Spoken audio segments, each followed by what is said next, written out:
नमस्ते, आप सबका स्वागत है। आज हम आपको गणेश जी की कथा सुनाते हैं। एक जेठानी थी, एक देवरानी थी। जेठानी बहुत अमीर थी, देवरानी बहुत गरीब थी। वो जेठानी के घर में काम किया करती थी। वो रोज़ उनके घर में काम करती। जो वो आटा गूँधती, उस आटे में जो चलना बचता था वो उसको अपने घर ले आती थी। उसको घोल के अपने बच्चों को और अपने पति को खिलाती थी।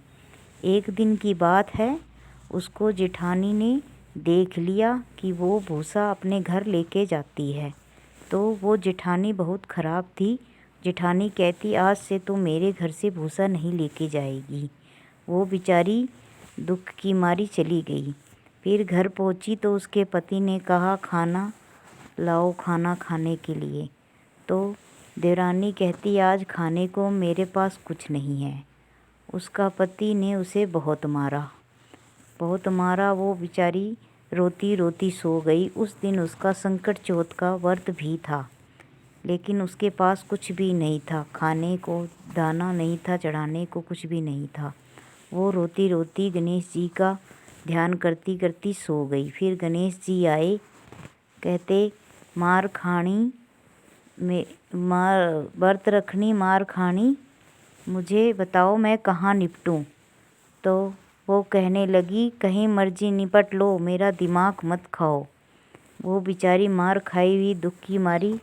फिर गणेश जी आए, फिर कहते, अब मैं हाथ कहाँ पोंछूं, लो मेरे सर में ही पोंछ लो। फिर गणेश जी उसके सर में हाथ पोंछ कर चले गए। सुबह उठकर देखा तो उसका घर हीरे चांदी से जगमगा रहा था। फिर वो बहुत अमीर हो चुकी थी। ये उसकी जेठानी को रास नहीं आया। उसने कहा कि जेठानी देवरानी आज अमीर कैसे हो गई। इसलिए उसने देवरानी के घर गई तो पूछने लगी, बताओ तुम इतना पैसा कहाँ से आया। तो उसने अपनी सारी आप बीती बताई। तो उसने क्या किया, भागी भागी घर गई और अपने पति को कहने लगी, मुझे मारो। तो उसके पति ने कहने लगे कि वो तो दुख में मार खाई, तो सुख में मार क्यों खा रही है। तो वो कहने लगी, आप ज़्यादा मत बोलो, आप मैं जैसा कहती हूँ वैसा करो, मुझे मारो। उसके पति ने उसे खूब मारा। वो गणेश जी का ध्यान करती हुई रोती हुई सो गई। फिर गणेश जी आए, सुख में मार खाने वाली, बता कहाँ निपटूँ। तो वो कहने लगे, इतना बड़ा घर है, आप कहीं भी निपट लो।